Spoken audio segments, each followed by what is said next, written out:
I decided to sponsor a bill that excludes the death penalty for individuals that are severely mentally ill, because I understood as a physician that severe mental illness is a biological, pathological disease of the brain like any other medical illness.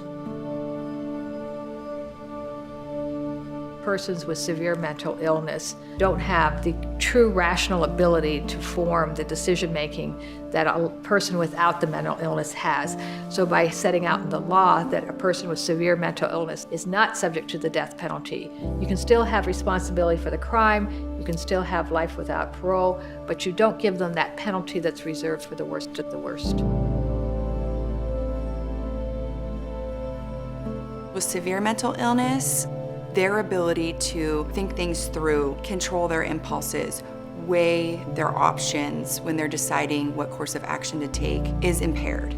I think as a society, we can't put people with severe mental illness to suffer the ultimate punishment.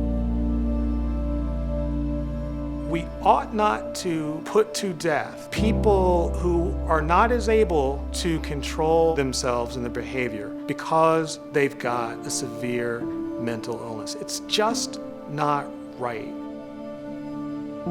If someone has a diagnosable mental illness, whether treatment has been successful or unsuccessful, they should be excluded from the death penalty.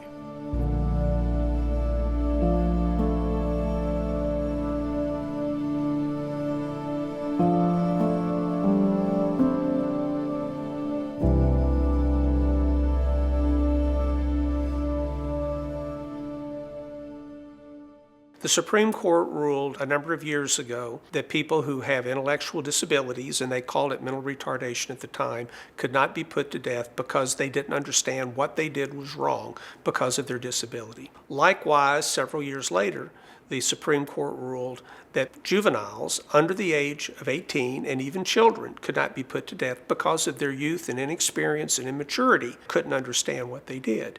And the people, the individuals with severe mental illness really are in that same category. So they should not be put to death for the same reasons.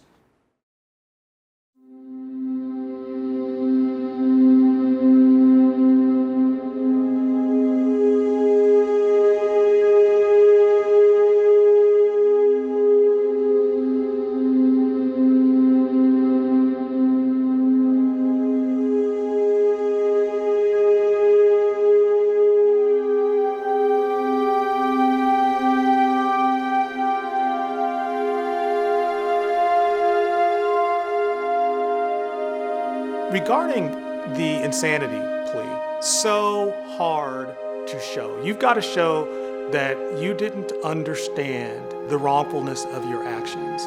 It's a high bar to meet. It is rarely used, and even more rarely is it successful. In the 1% of cases where it's raised, 25% of those cases is successful. Not guilty by reason of insanity is not going to keep people with severe mental illnesses from being executed. In the penalty phase, jurors more often than not and prosecutors turn the mitigation of mental illness into an aggravating factor. Instead of looking at the fact that their mental illness was behind what they did, they created into something that they should punish them worse for. It just is not effective in the mitigation phase because of how it's used by prosecutors and how it's perceived by juries. The jury winds up thinking they're even more dangerous because this is somebody who can't control themselves because of their mental illness. Let's solve that by executing them. Put on evidence of mental illness. It could backfire and make the jury more likely to want to see you executed. With regard to competency to stand trial, the question there is whether you understand the criminal proceedings and can assist in the preparation of the defense. That is a very low standard. And competency to stand trial doesn't answer the question of were you impaired at the time of the offense because of mental illness. The competency to be executed. The question there is, do you know why you're being executed? So that's not going to apply in a lot of circumstances. And that also doesn't answer the question of, were you mentally ill at the time of the crime? You could be severely mentally ill and not delusional about why you're being executed, and you will be executed. I was diagnosed some years ago with bipolar disorder.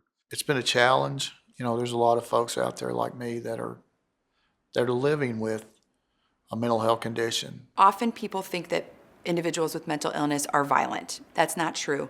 People with mental illness are far more likely to be victimized than they are to victimize other people. People think sometimes that they're faking, that they are looking for sympathy from other people, they don't want to work, that they don't want to contribute to society. We all know people who have some degree of mental illness, but do we all know somebody who's been schizophrenic? Do we all know someone who is delusional?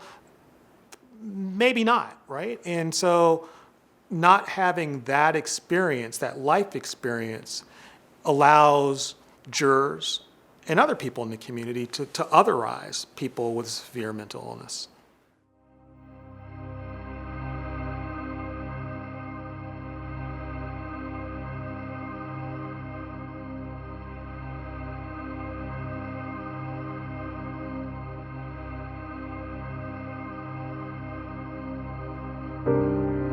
William was very compassionate. He was always interested in how other people were feeling and how you were doing. You know, he always had a good hug and a wonderful smile. His smile just lit up the room. William's personality was mostly that of a very gentle, kind of dopey kid.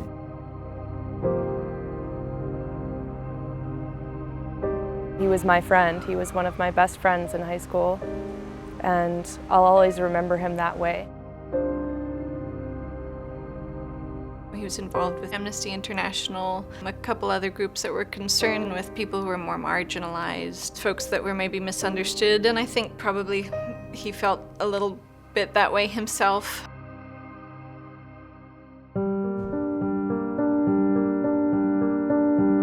Probably some of the first signs of his behavior changing already happened towards the end of high school. Sometimes he'd be very clean cut and he looked like he was doing okay, and sometimes I'd run into him and he looked like he, hadn't showered in a while. He would also do things like walk around in the winter with no jacket and no shoes in the coldest day of the year and say that he was trying to condition his body to be invincible. Clearly something was wrong, but there wasn't any indication that, he would do something violent or be a threat to anyone.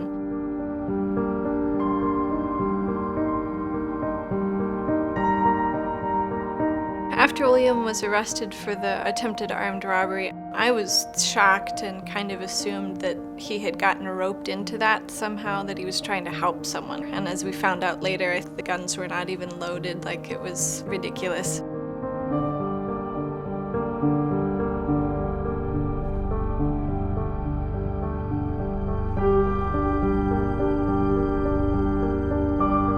We had no idea that he was in prison that long, just waiting. And I know later he felt that his counsel was just sort of letting him rot there. So it was probably a perfect storm, just of people not listening to him feeling isolated, but at the same time not able to get privacy ever. Someone with his, whatever he was dealing with, that would have been intolerable.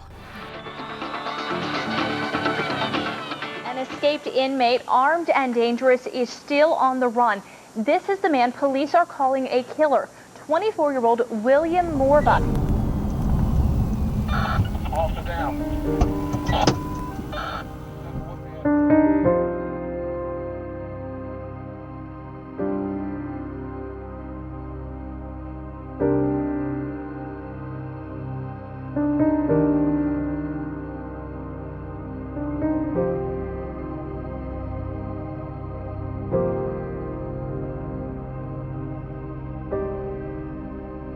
I was stunned and horrified. I could not believe that he had killed anyone. It was very unexpected and not consistent with the person that I knew in high school. He felt that he had acted in self-defense and that he was merely trying to preserve himself and his life. NBC has reported that in a phone call from a Virginia jail where William Morva was being held on attempted robbery charges, Morva told his mother, "Somebody wants me to die." Morva's lawyers say it's part of the evidence that he was in the grips of a delusional disorder when he subsequently made a bloody escape, killing a hospital security guard and a sheriff's deputy. He in no way felt he had any choice. He had to do that. He had to get away. They were going to kill him. He really believed that he had done something logical that another person would have done in his place and that it was justifiable. It was very clear to me now something had come over him that he didn't have control over. It wasn't surprising to me that he would try to escape that. It was surprising to me that he took some other people's lives in the process of that.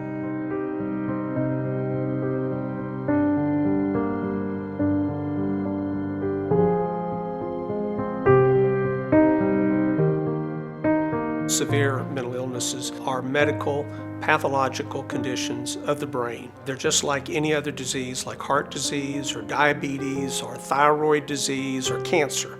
It's not something that a person necessarily has any control over. When a person has a disruption in their thinking or their emotions, as thinking and emotional beings, that affects their ability to function in society.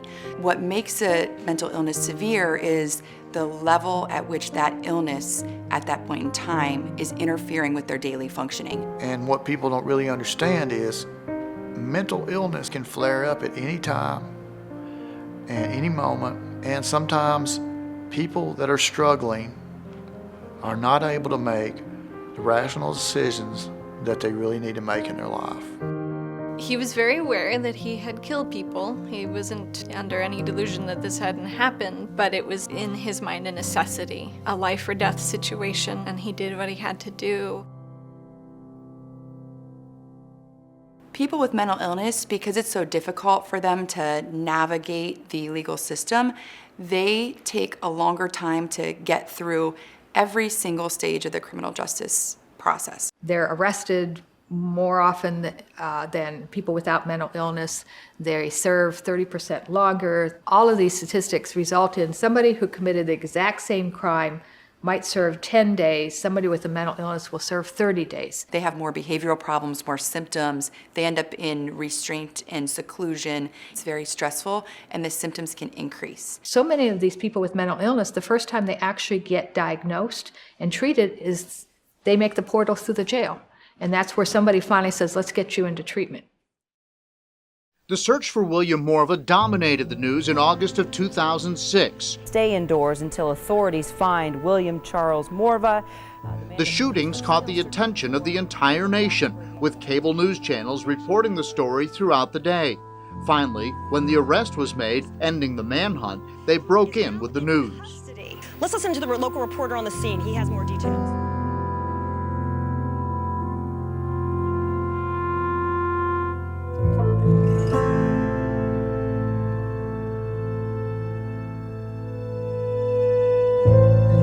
After he was arrested for the murders, I was in touch with him. We would write back and forth. I think he was probably more confident at that point that his case would be heard and it would be obvious that he had no choice. And I think he really believed that if the public heard his story and his words, that it would be completely clear that he was innocent of all charges and should be released. And it was difficult to know that that was not going to be the case.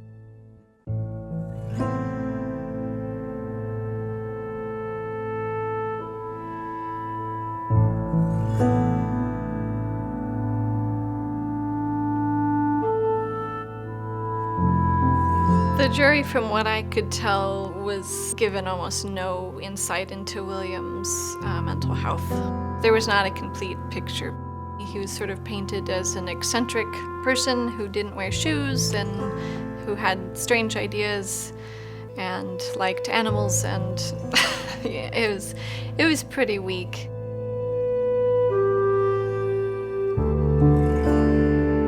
I thought certainly his counsel at that time was having him evaluated. I thought that there would be some basis for an insanity plea and that he would get some treatment.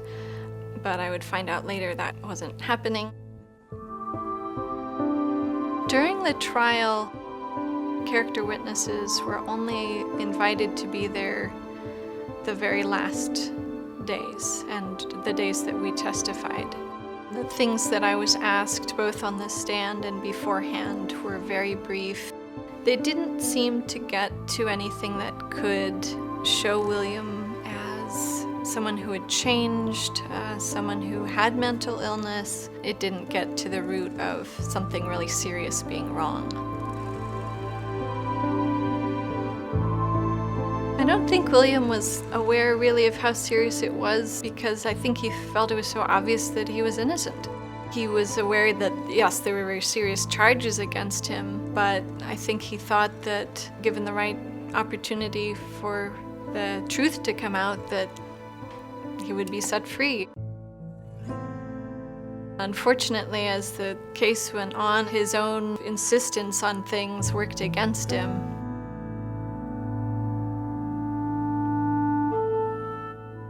So many people of all strata of society has had serious mental illnesses. This could happen to anyone. This could be our children, this could be our nephews, it could be our cousins.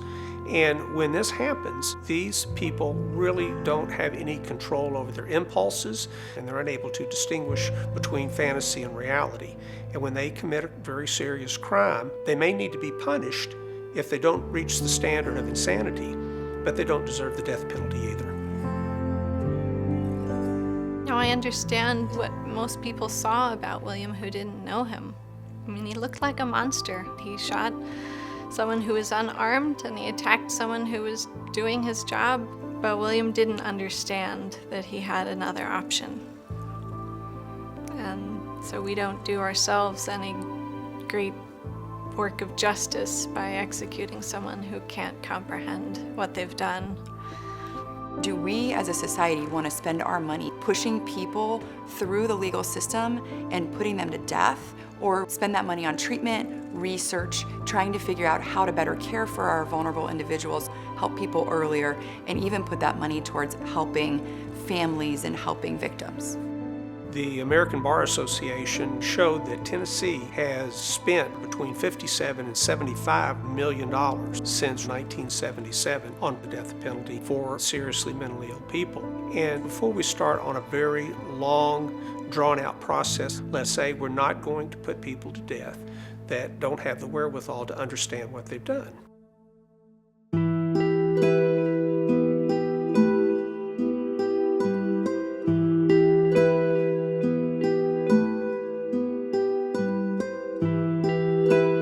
William Morva has been sentenced to death. A Virginia judge imposed the jury's recommended sentence for the jail escapee who killed a hospital guard and a sheriff's deputy, setting off a lockdown at Virginia Tech University. At Morva's sentencing on Monday, defense attorney Thomas Blaylock pleaded for mercy.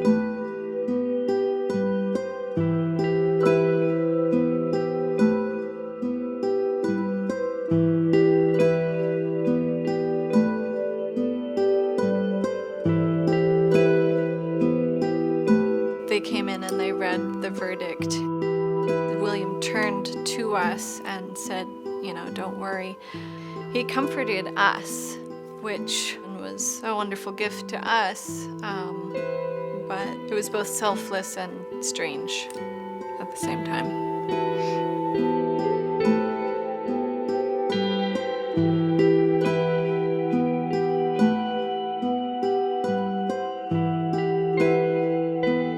My attorneys, they just did a good job of trying to ask you for mercy, and I don't ask you that. Because to be quite honest, I think that there are very few people in this whole courtroom who even know what that word means. I can't fight. Something more I can do. But there are others like you. And soon, they're going to get together. They're going to sweep over your whole civilization, and they're going to wipe these smiles off of your faces forever. When they did do the sentencing, he turned around to us and he said, don't worry. He sort of mouthed to that. So he still, even through that, I think felt confident that through the system that the truth would be heard somehow.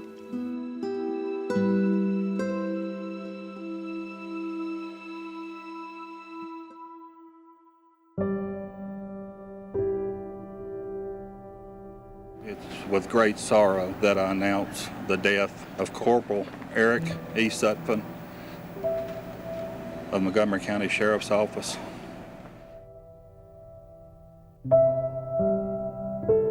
My dad was killed when I was 9 years old.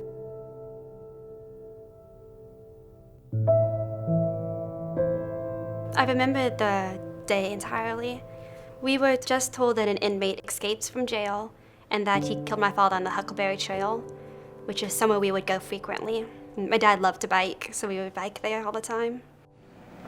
Deputy Sutphin has been very diligent in the efforts to apprehend William Morvo, the suspect from the hospital shooting yesterday. This morning at approximately 7 a.m., Deputy Sutphin encountered Morvo and was fatally shot. Little girls always look up to their dad. I remember that one of the first words I learned how to spell was sheriff, because he would point out each letter on his car. And for me, it was, he went out each day knowing that he might not come back. He was shot for the first time when I was in kindergarten, so I was aware that it could happen again. But I always thought, like, oh, he survived the first time, he should survive again. However, I remember it was very much put into us that we had to say, I love you at the end of every conversation, because you did not know. Most of the details were hidden from us, and I chose to look into it more when I was older. I was curious about what was going on in this trial and what exactly happened that day. Mr. Morvo was hiding on the side of the trail. It is thought that my father did not even see him. His gun was still holstered.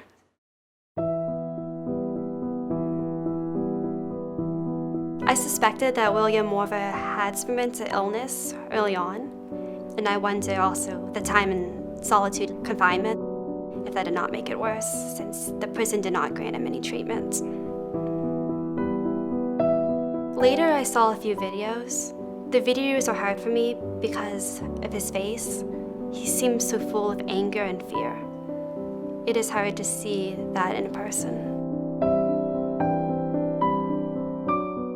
I never had anger towards William Morvo. I understood that he was scared.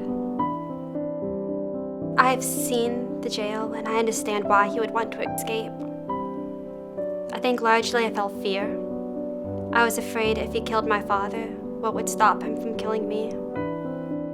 I lost that fear of him because I saw him as a person.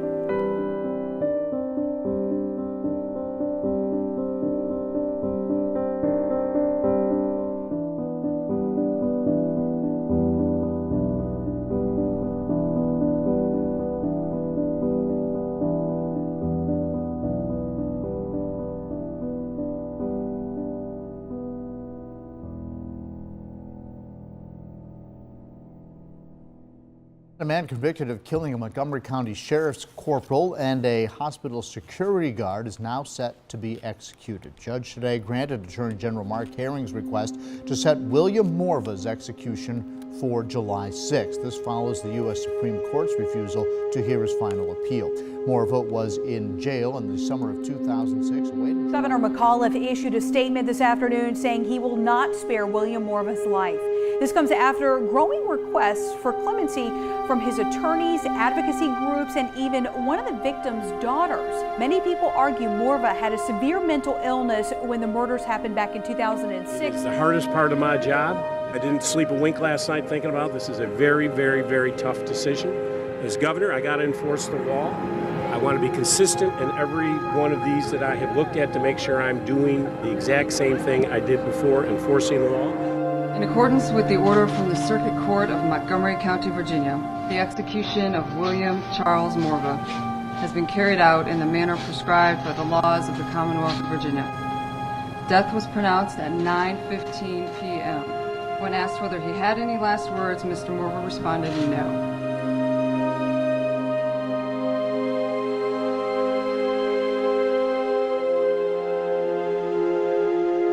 When I think about William's execution, that day was very difficult.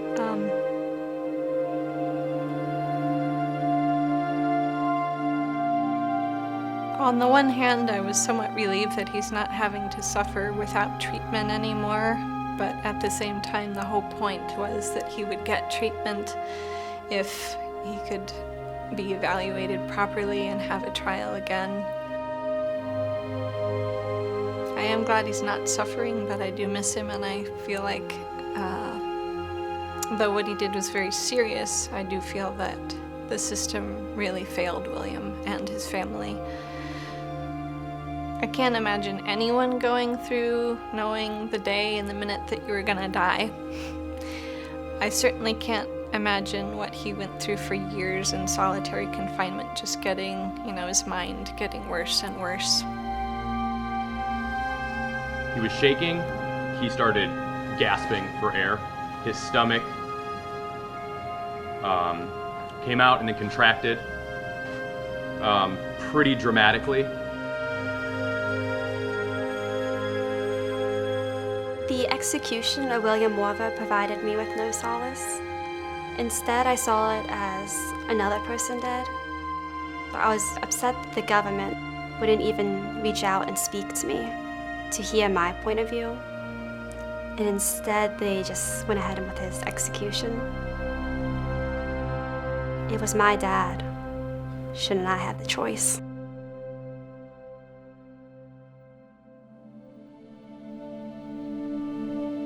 And happening today, an activist group will push Indiana lawmakers to make exemptions for criminals that have serious mental illness. The goal is to spare mentally ill people from the death penalty. The proposed legislation will be filed today, and it aims to protect people with conditions like depression, PTSD, and traumatic brain injuries from the death penalty.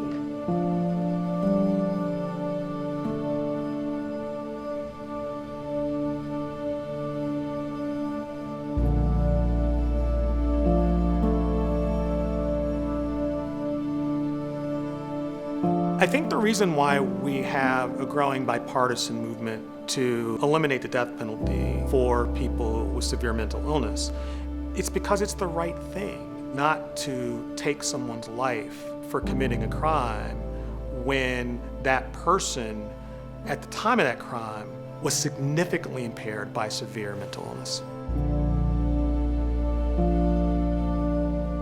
We need to set these standards so that persons with serious mental illness aren't subject even to the death penalty.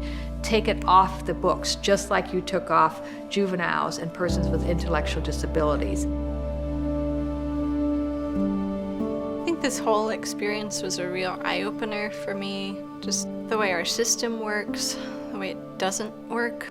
To get so much public support and so much of an outcry from around the world against his execution, and for us still just to say, well, that original trial, from what I've seen, covered him. Like, this original trial didn't get into William's mental health.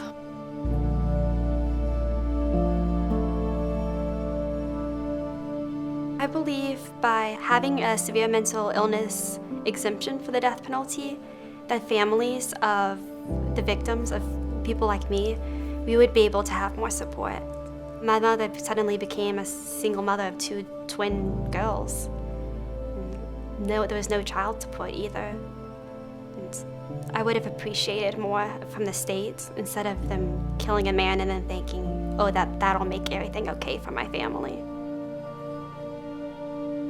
I think so many people believe that just because my dad was killed, that means I want to kill William Morva too. I believe just having my presence, speaking out and telling people that not all victim family members want the death penalty is important. I might not have been able to save William Morva, but maybe I can save someone else. And then his death will have meant something. And that's what I hope for.